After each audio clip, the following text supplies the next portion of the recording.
What's up, guys? Happy New Year by the time you get this video, unless I release this today. But it was a crazy end of day pump on the markets on Friday, and I'm so dumb and I'm so upset because I ended up being down $539. I'm actually on a running P&L. I'm down $1,000 because I got into some longer term puts, and those are down as well. Just wanted to show you guys also how TSLA works. It's a pretty cool platform that I use. And again, I always say stop being cheap on yourself, trade with the right tools. And again, I show you guys I do the same. I'm subscribed to this. I think it's $50 a month. And I use it because I think it's good for my trading. This one was actually, and you get to do all of these things. You get to tag every trade. So let's go through just like what TSLA offers. Well, not because I want to necessarily, but because I haven't logged my trades yet. So might as well just do it during this video. Then we'll go straight into the market and where I think the market's gonna go. So this was the Tesla trade. This was technical difficulties, man. This was supposed to be a green trade. TD logged me out, and then I was trying to log on for a while, and then it became red, and I was like, dude, what the hell? But ended up closing it for a loss. Besides technical difficulties, one of the things I would say, actually it was in the supply. That's why I took it. And then PDD, this was a golden calls or puts play. SPY put, this was a swing supply. This was swing. So after you tag all of this stuff, you will get to basically see your cumulative. 1 second, sorry.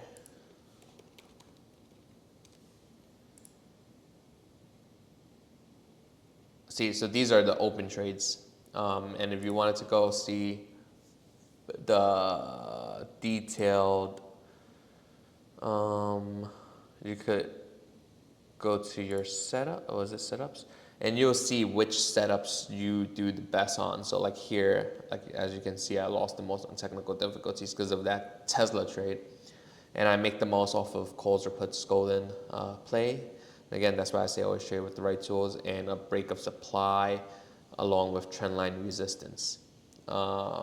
Besides technical difficulties, I lose more money on shorter term DTEs as well of retests of supplies.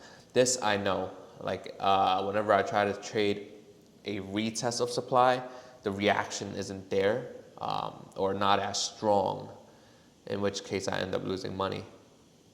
And then it's a pretty cool thing. And then you see how much money you've made from DUMs specifically during a specific time frame.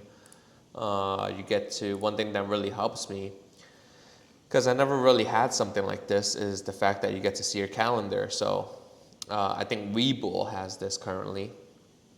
But for me, since I don't use WEBULL, this is very neat because I'm able to see for example, if I just look at this chart right now, I see I have a 1.2K loss day. That's not good, especially looking at all of the other green days. Majority of them are only 3 digits besides this one. But if I'm having only 500, 600, 300, 200 days, my loss day should not be 1.2K. At least that's what I believe, because that would put my quote-unquote RR. Something terrible happened that day. I'm not sure exactly what it was. Hopefully I logged it, but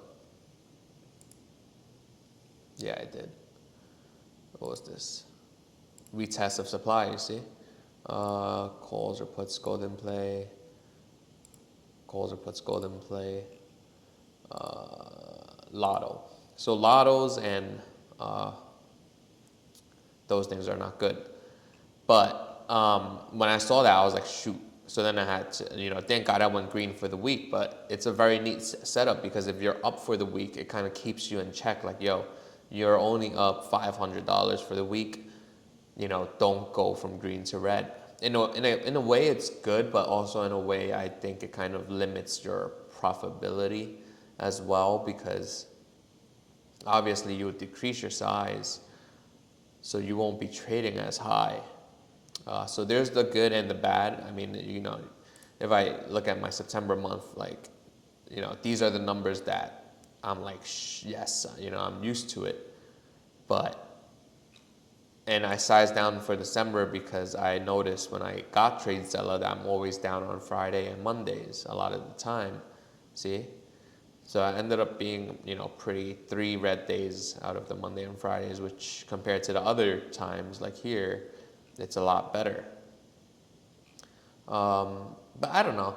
I think it's a great tool. It helps keep me in check. You kind of know, especially if you withdraw money a lot, you kind of know, like, oh, okay, December was a $5,000 month, right? And I could take out 5,000, or if you took out 5,000 already, at least you could look back. Well, long story short, I think it's a great tool. And again, I always say trade with the right tools and to stop being cheap on yourself. This is $50. I use it because I think it's beneficial for me. I think anyone that actually makes money trading or makes money in general should be spending money on themselves to invest in themselves. And that's why I bring you to the point of callsorputs.com. All the prices are going up this new year. So if you get the video today, make sure you secure a membership with callsorputs.com or chancetrades.com, because all the prices are going up for the new year. And no, there is no New Year's discount. There's a Christmas discount, and I simply don't need the money. You could get it if you want, but literally you'll be getting it for around probably a 50% discount if you get it now before the prices go up. And the reason it's so expensive, because a lot of the time people are like, I have other platforms like, Unusual or Cheddar, X, Y, and Z, and they're cheaper because this one is $65. And why is it so expensive? Blah, blah, blah. It's because it works. And I always stand by it, and that's why I'm raising the price as well, because it works. I'll show you how it works, and the members know it works. Ended up giving people Starbucks from both chats, but so yesterday at 152, Longhorn says, and we're a team here, so we work together, $1.5 million in QQQ calls, and it was an opening, and I say, freak, that's an opening. And at 150, let's take a look at QQQ.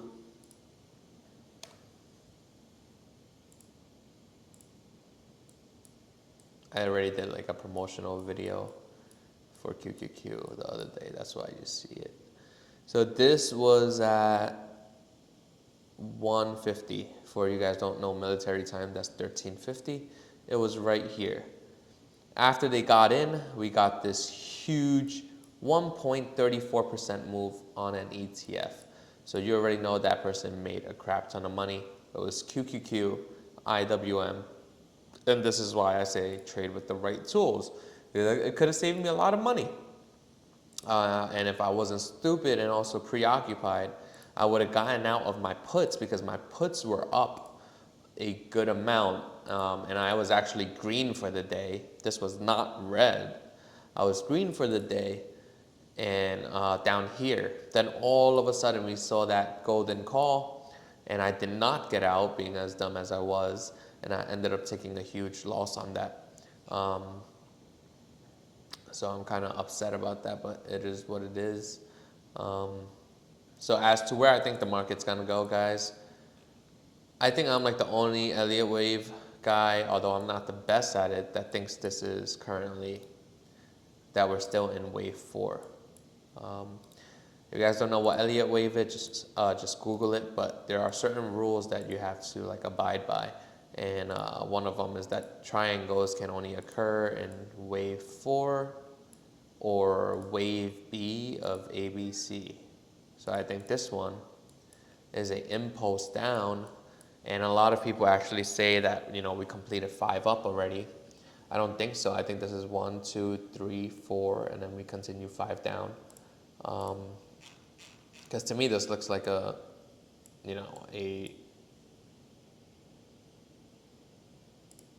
to me, this looks like an obvious triangle. What I don't like is I don't like this, this wick here, but you can see it here as well. I mean, not as significant as this, but it still, you know, ended up coming down. Now, would it do the same thing? I don't know. I think one of the reasons that the market ended up going up, I believe I saw online that JP Morgan ended up doing some sort of trade, and it basically boosted up the whole market. I think it was more so dressing up the month. It's end of month. They love to do that, dress up the month. So it's not as big of a loss. And also for the year, since we're closing out the year. As of right now, again, like the last video, which if you guys watched last video, you guys probably made a good amount of money. As of right now, I think short term is uncertain. Medium and long term, I'm still bearish. I think I said the same thing for last week, but last week I was in puts. As of right now, I am also in puts, but I'm a little uncertain. Whereas last week I said I'm still bearish for the short term, more than likely, versus uncertainty. And that's why my puts are for February something, because I do think we still get a down. Because even if this is B of ABC down, that would still suggest you get a 1, 2, market like symmetry. So it would suggest you still get at least a 1-to-1 down here, even in a bullish case, and then from there go higher. But I don't see that as the case. I think this is 1, 2, 3, 4, and then you get your 5 down to somewhere. And with Elliott wave, you don't know until it develops the new pivots. So 1, 2, 3, 4, 5, and then you should retrace for 2. Let's just say a common rule is that 5 may be equal to 1. So I would say this is wave 1. So let's say from the top of the, from the start of wave 1. Let's just say something like this, like a general area.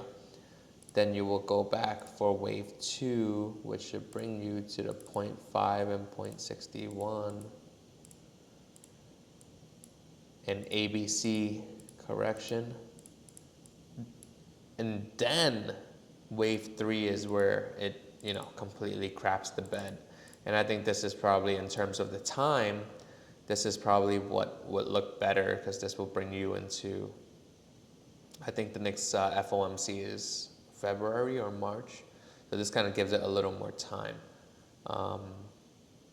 We do have FOMC minutes next week, so I think that could potentially, bring us down. Afterwards, people probably cover, and then into the actual FOMC meeting, it will completely collapse. That's what I think as of right now. With Tesla, some of you guys probably gonna ask about Tesla. It held up pretty well on a down day, to be honest. But at the same time, these names is like, if it was actual covering, you would have seen a lot more covering on Friday and into end of year as well. So I would say it's, it held strong, but it should have actually moved more than what it did. And the next level that we could look, I could look for a short opportunity is here.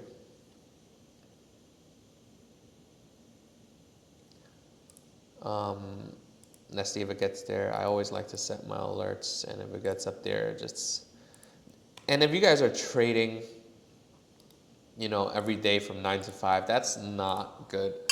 Trading should be like freedom. Like, you don't have to do work when throughout the whole day. All I do is set these levels up, and I'll show you guys actually. Oh, I actually cleared up oh damn. But if I show you guys in the watch list, you guys will see this was posted yesterday at 8:34, and this was my demand zone. My dummy, but did not take the long side, and again, I should have, especially with the golden call and demand, I should have took it. But it came down into our demand level at 3828, and as you can see, it came down here, touched it, and then rebounded a huge, and this is actually way more now. I think it's 3861.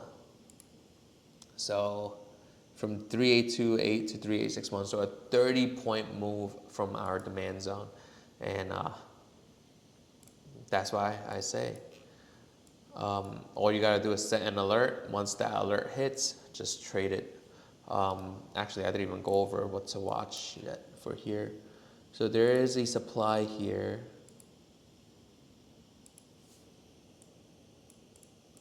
And we are currently in supply as well. I mean, almost. So if we do get above this, your next opportunity to short, I would say, would be here. But at the same time, we also got this trend line resistance in play.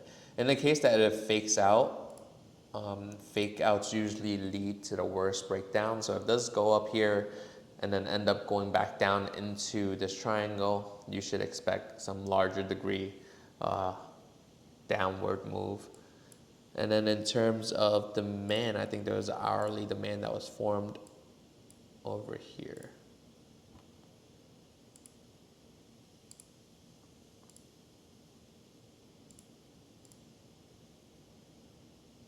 And open imbalances have a high probability of being filled. So these are the levels to watch. I would probably like something like this. But if anything, even if we are bullish, I would expect something, like this. If this is an impulse, but I don't think so, because this is 3, 3, unless this is the last 3, because this one wasn't, and I told the group that too, this wasn't a 3. So we got 1, 2, 3, 4, and then 1, 2, 3.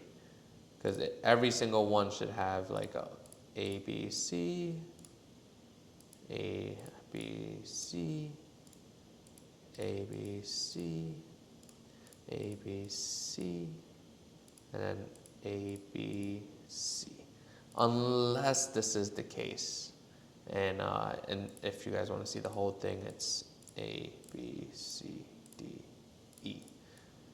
If that is the case, I don't know.